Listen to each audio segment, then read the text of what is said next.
Welcome to Scorched Earth and a general looking for the lesson reading for the sign of Aries, Sun, Moon or Ascendant for the month of December. I hope you're well.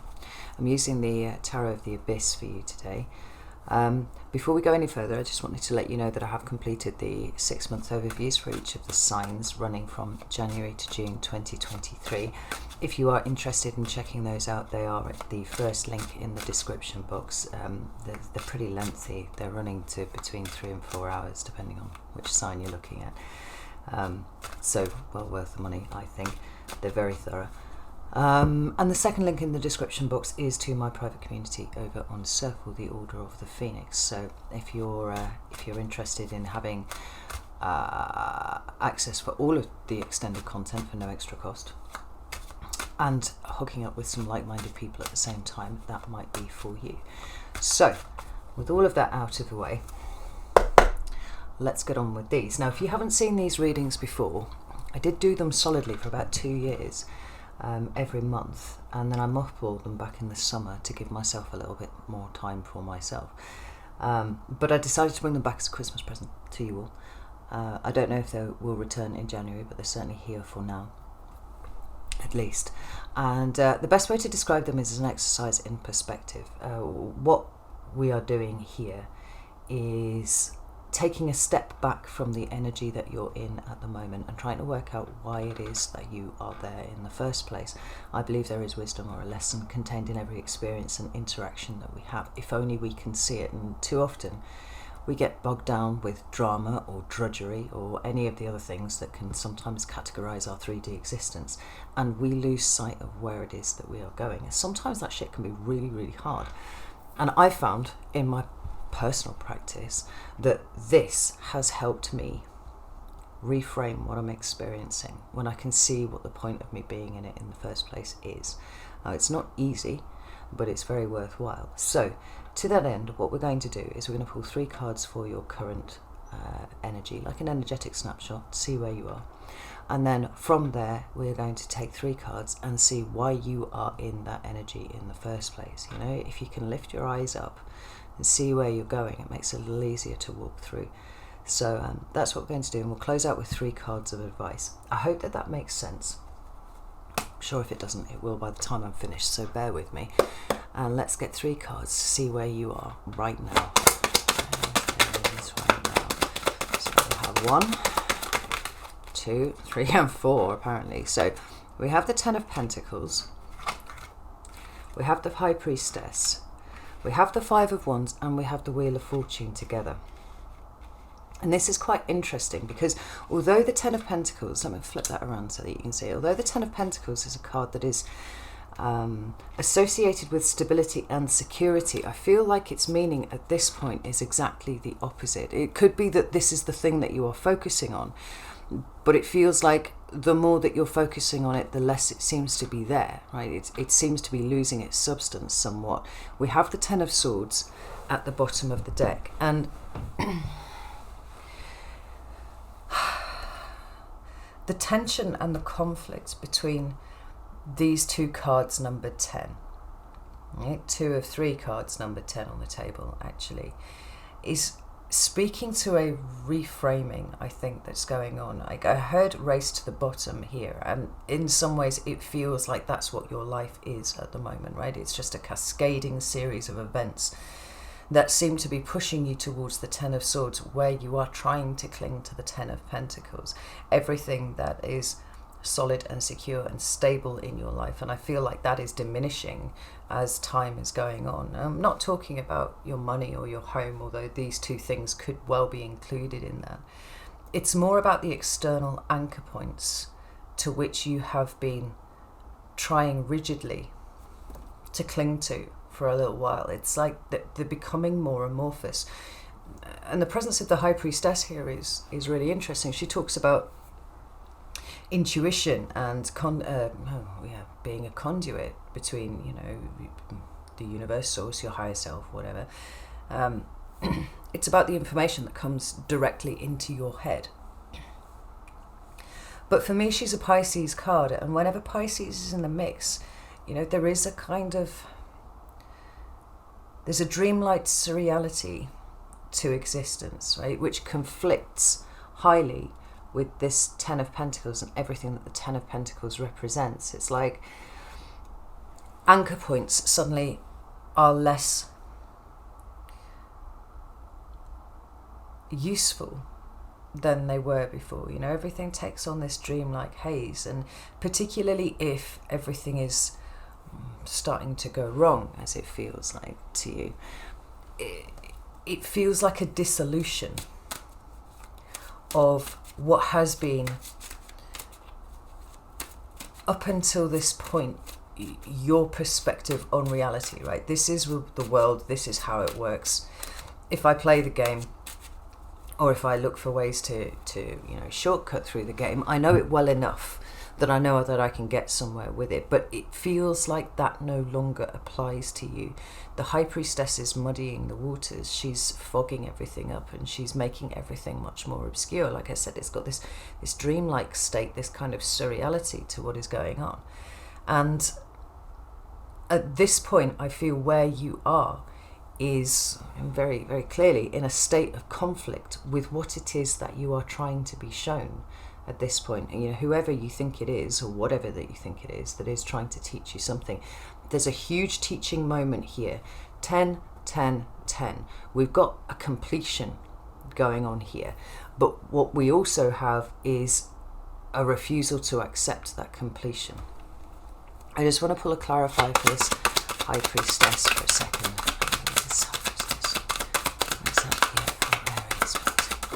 Oh, there we go. Yeah. We've got the Seven of Wands and the Tower. I mean, with the Seven of Cups at the bottom of the deck, and I think that that is absolutely spot on for the kind of energy that I've got feeling at the moment. You know, even before I started pulling any cards, when I did the meditation before I started your reading, there was an anxiety. The heart started beating in the chest a little bit more, and it was like, it was that feeling just before adrenaline starts to kick in. For me. But now I'm thinking about it, I think it's the exhaustion of trying to keep the adrenaline running when, you know, we talked about this in your December reading, right? The fighting of everyone and everything, and certainly fighting yourself at this point, Aries. You know, desperately trying to defend what has been, that which you know, all of the anchor points that signal familiarity and at least some level of comfort to you. Even if it's not comfortable, at least you know where you are. These are all dissolving, they're all falling away. And the problem is, actually, as I said in the December reading, that the Tower will hit and hit and hit and hit until such point as you release this and embrace this. Now, like I said, this is Pisces energy, and that's, you know, that's the sign before yours in the circle of the zodiac. You know, Pisces is the end and Aries is the beginning. Like, it runs contrary to everything that you know. However, because the Tower is hitting and hitting and hitting and hitting, and you are resisting a lot of what is trying to change in your life here,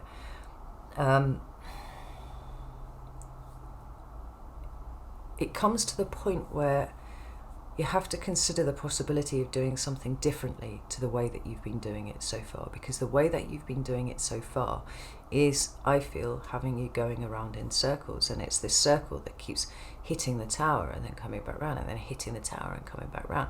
You know, there is a point where you can just allow the dissolution to happen and work on rebuilding from the ground up when the fog is cleared, when things are much more or much less obscured by the dust that is caused by this Tower. You know, you can kind of peel off and go in a different direction. And in order for you to do that, you are going to have to explore the other side of the spectrum, right? The other side of potentiality, a different kind of behaviour. You know, this Five of Wands here, I would just point out the Seven of Cups is about emotional confusion, and certainly I think that you will be feeling some amount of that. But what's going on here in the way that you're trying to hold on to the Ten of Pentacles is that you are, by extension, kind of rejecting all of this stuff, right? And we're doing it so that we can avoid hitting this Ten of Swords. But the problem is you're taking yourself closer and closer to the Ten of Swords every time you resist what it is that is being shown to you at this time, right? Where is the teaching moment for you? And when will you perceive it as that, rather than something that is taking away from you everything that you have held dear? You know, the Ten of Pentacles can be, like I was saying, about your view on reality, what life actually is, the way that you have to behave in order to survive within it. But it can also be things like your value system, what you hold to be important. You know, the Taurus have done a great deal of work with the Ten of Pentacles and what it represents to them, right? And it's been a good 2 years of work, and it's a lot of it has revolved around, for them, this is relevant, so stick with me, for them,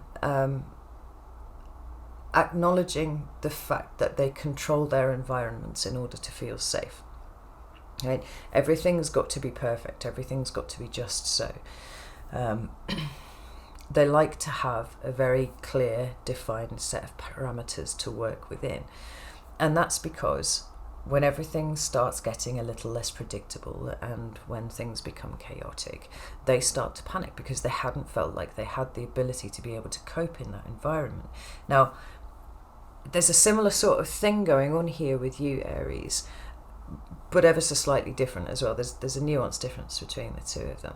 I've mentioned before on this channel, probably quite a while ago, we were talking about it, a couple of years maybe, that the level of control that you seek to exert over your environment is a result of one of two things. Either somebody controlling the shit out of you when you were of a formative age, you know, somebody who wouldn't let you do the things that you needed to do, to experience the world in that new, fresh way that Aries likes to come about things, right? You weren't allowed to be the initiator. You weren't allowed, actually, to do probably much of anything at all. Or it's the other end of the spectrum, and there was complete neglect in your past. And in that neglect, what you learned was that nobody was coming to save you. Nobody was going to do it for you. You had to do it all for yourself, right? And in adulthood, what that creates is somebody who resolutely will not ask for help because they know that they will be rejected, and they know that they will be made to feel like they are needy, and they're not going back to that feeling ever again. It's not going to happen. So there's this absolute prizing of independence. We've been talking about it recently. I refer back to the fact my ex called me psychopathically independent, and I thought I wore that like a badge of honour. And it was only a couple of months ago I was reading something that said, you know, this kind of pathological independence is a trauma response, and it slapped me in the face. It was a hard thing to recognise. But once I'd seen it, I couldn't unsee it. And so it is with you, Aries. You know, there's a lot coming to the surface for you because you are going through a rebirth, whether you like it or not, and I think for the most part, most of you fucking hate it.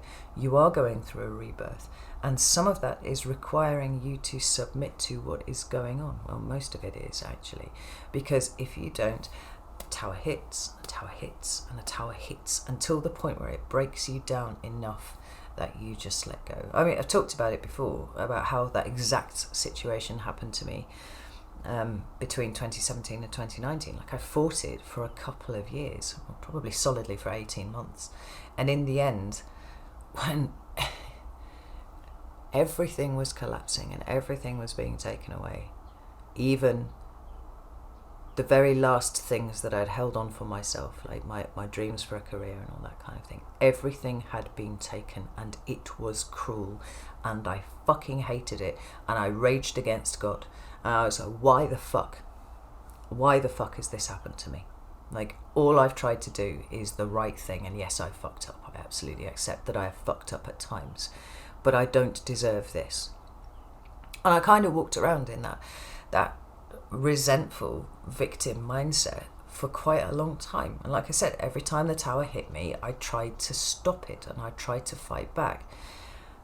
And then there came one day, and it was as a result of some very serious thinking that I'd been doing.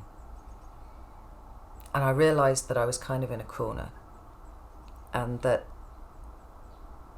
no matter what I wanted, what was best for my family was something totally at the other end of the spectrum.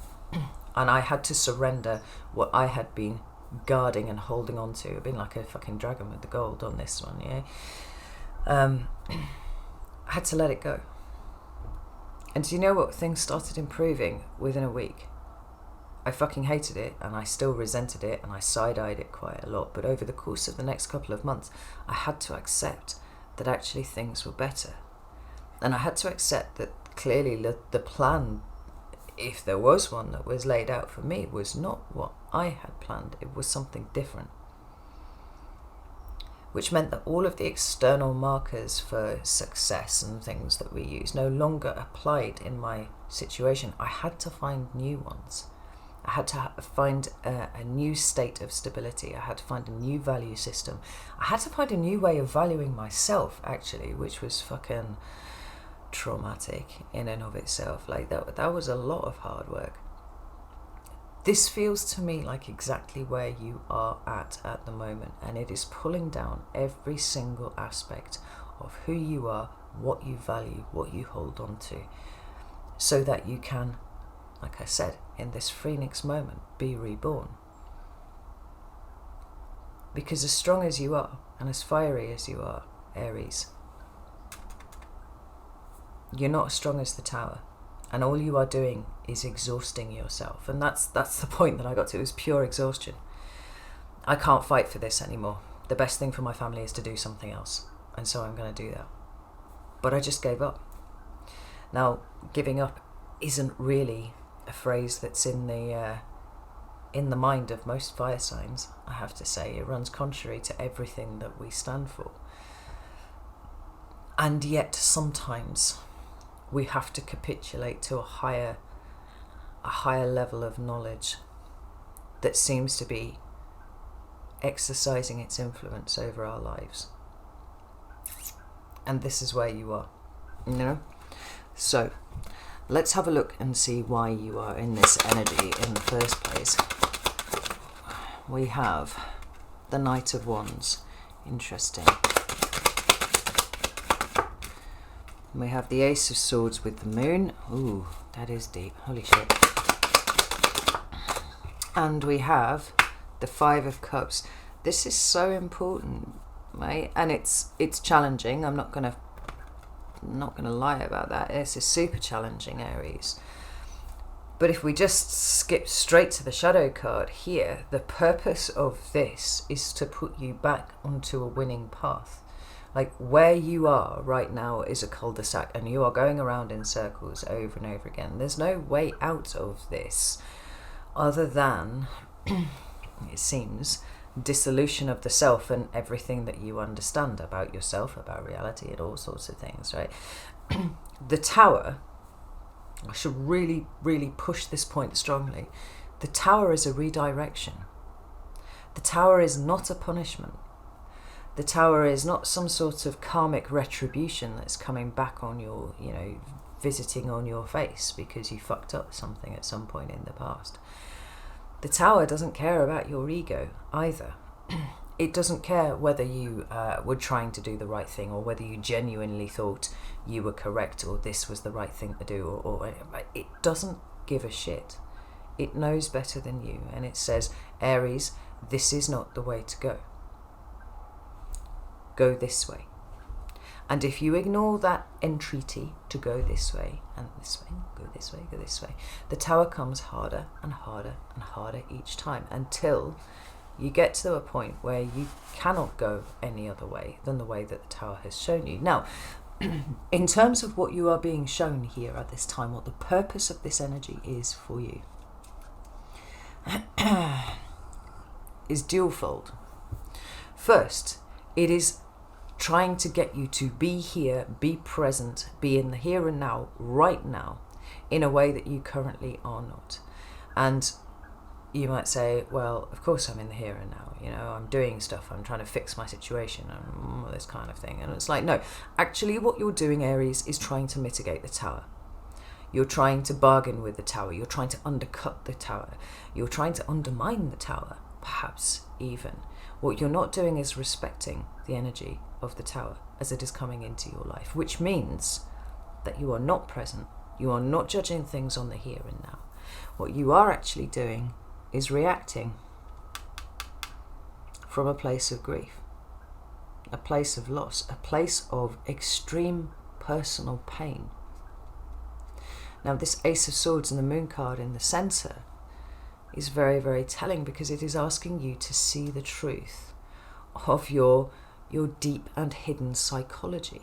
What is your unconscious trying to tell you? What is your subconscious trying to tell you? Well, what's trying to come out here is the theatre that you are in at the moment is one that is designed to bring your trauma to the surface, not to punish you, not to make you relive it, but to give you an opportunity to release it. Like I said, it's about pulling yourself away from the anchor points that you have experienced up until this point.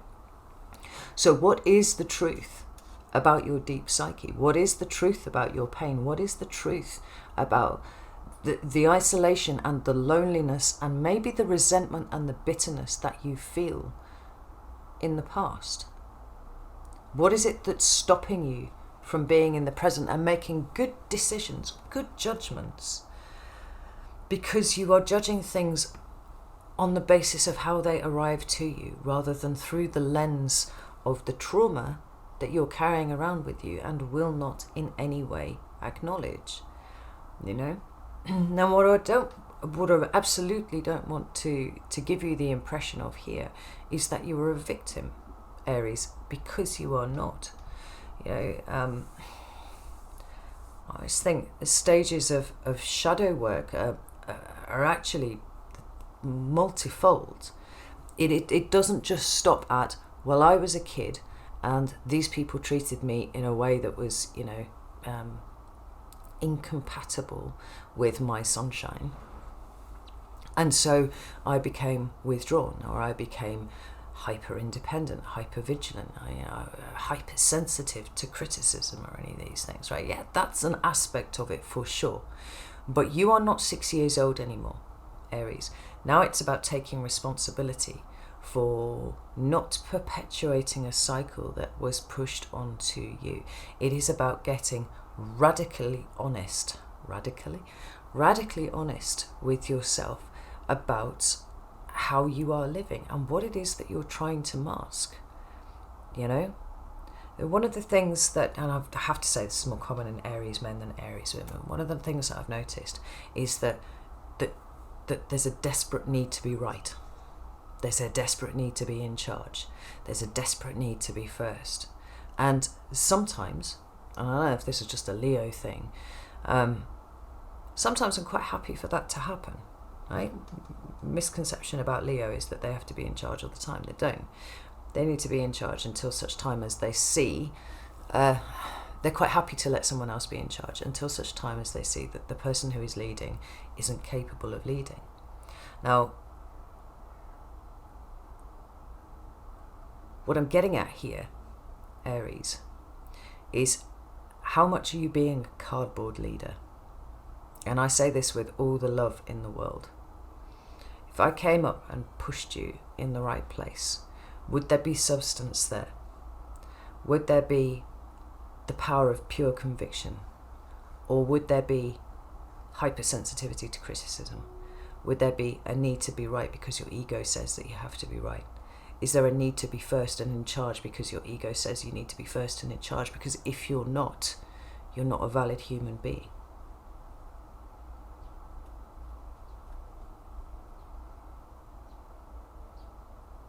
What is the extent of the destruction that you are capable of causing and possibly have been causing of late?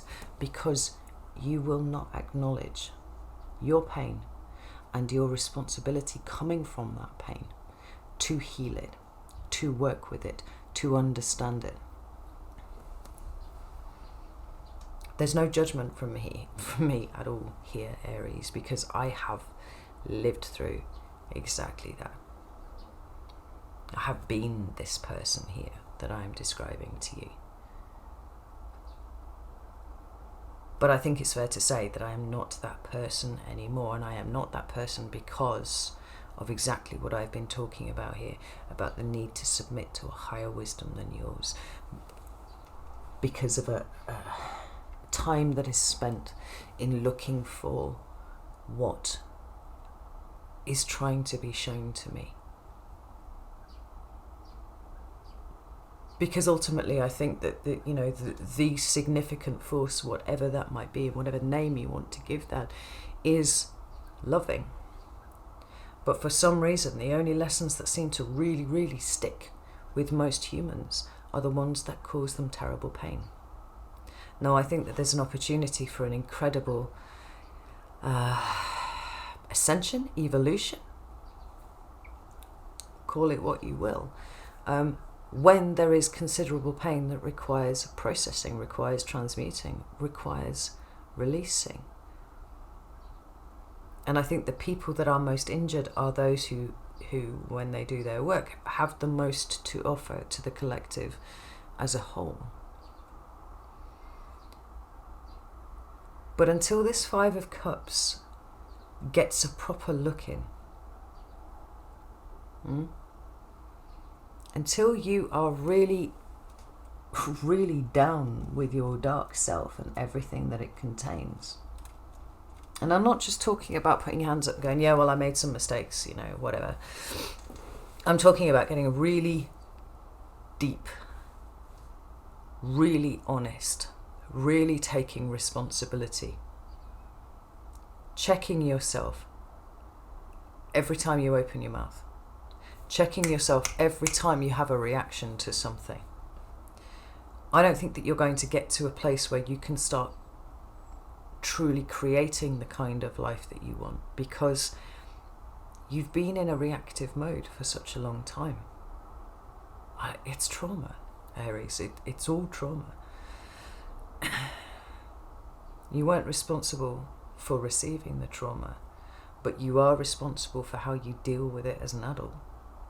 And this is where you are. I mean, this is pushing you to the kind of level of introspection that frankly is not generally associated with Aries. It's not associated with the fire signs at all, really, because we're all about living in the here and now, starting the cool stuff,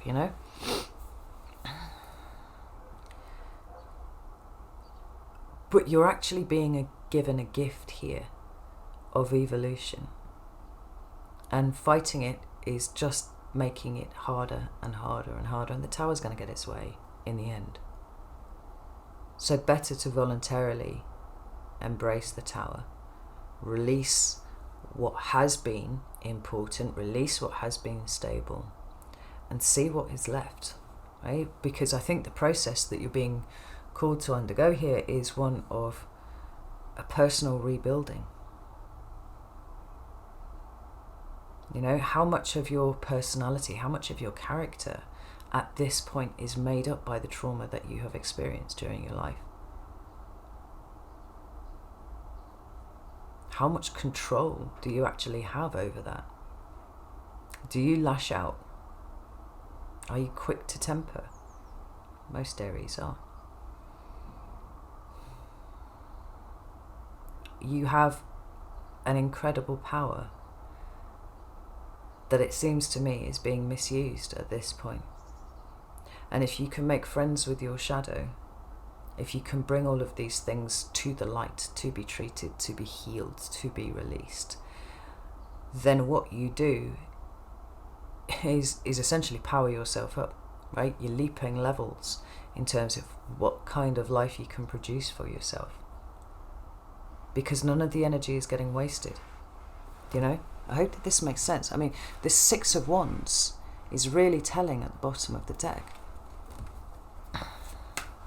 You're not being punished.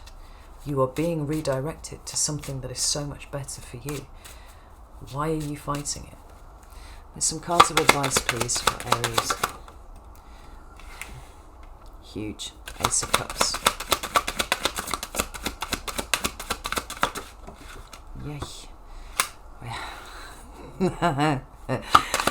I love the tarot, I really do. Right, so we have the Ace of Cups, the Hanged Man, and we have the Hierophant. And look at what we have at the bottom of the deck. We have the Ace of Wands in reverse. And I think that is the most profound statement of what is required from you at this point. Don't start something new. Don't try and run away from the Tower. Don't try and run away from what is being thrust at you by the universe here, right? Don't try and start something new. Be where you are. Fully be where you are. But look at this, Ace of Cups and the Hanged Man. The relationship with yourself is the critical thing at this point. And that requires a bit of examination. If there are bits of you that you find difficult to face, such that you will shove them into your shadow, right? Repress them deep in your psyche and not let them out. Whether that is feelings of guilt, feelings of shame, feelings of abandonment, because fuck me, Aries, that's been coming up a lot for you in the last few months. Allow these things to rise, as you would in a friend or even your own fucking child, right? Let's put it that way. Like, you are your child, and you can see all of these things being repressed down in your child. You would try and get them to talk them out. You would try and get them to release those things, because you understand that it is not healthy for those people to have those things. And yet somehow you manage to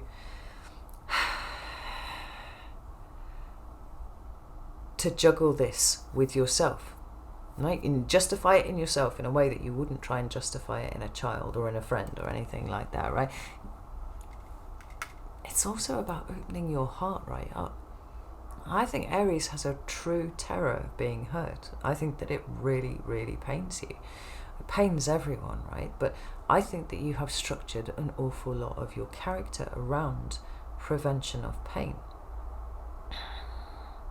And when something painful happens, it's like, right, fuck this, I'm off, I'm going to go do something else instead, right? New thing. And actually, you're not fixing anything, because it all comes down to your relationship with yourself and changing your perspective, because something about your perspective is really off at the moment. Again, I'm not saying this to be a dick at all. Like, I recognize this so fucking hard, and I also know that it is possible to access peace. It is possible. If I can manage it, then it's possible for everyone, right? It also talks about submission. Stop fucking fighting, Aries. Let it happen. Let it wash over you. Let it wash away all the fucking dirt and the debris. And when the water is gone, you can see what remains. What should remain is the framework of who you are, without all of the bullshit on the top that your life experiences has taught you through pain and through cruelty. The wise one is the Hierophant. It talks about structure and stability. It talks about allowing a new structure and stability to come in for you specifically at this point, actually, or rediscovering an old one, perhaps. But it's the wisdom that comes here. I mean, I'm really struck by the fact that the three of these are sat in this semicircle. Usually with the Hierophant, he's up on a dais, and he's got his funny hat and his big stick, and he's giving it all the popey stuff. And there are two monks down by his feet, because they're not worthy of being any higher up than that. They have to be down by his feet, and I find that card quite objectionable, actually, in a lot of ways. I think it's because of the Catholic overtones, right? But here we've got an equality. Yes, there is somebody here who is really wise, but they do not seek to elevate themselves above anybody else, right? They're sitting as brothers. There's respect here between the three of them. And I think that there's a message here to the redundancy of the ego as you have been experiencing it.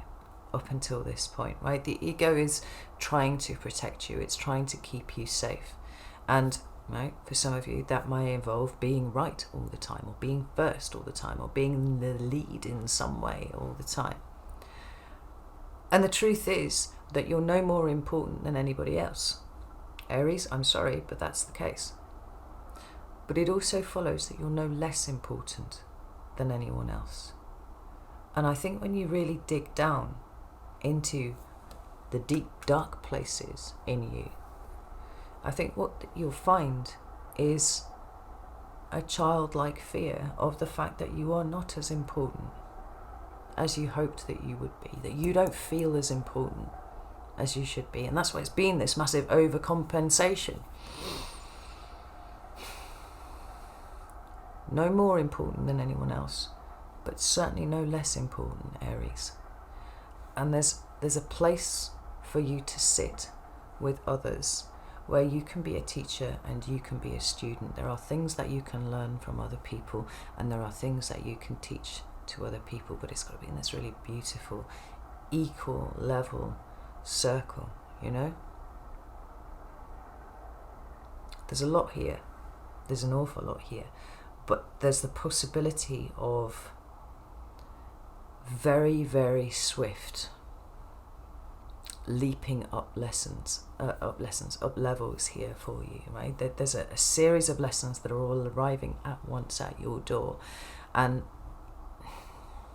in some ways, I want to say that I'm sorry that this is happening to you. But as someone who has experienced this, I almost want to say bravo, brava, like this is wicked.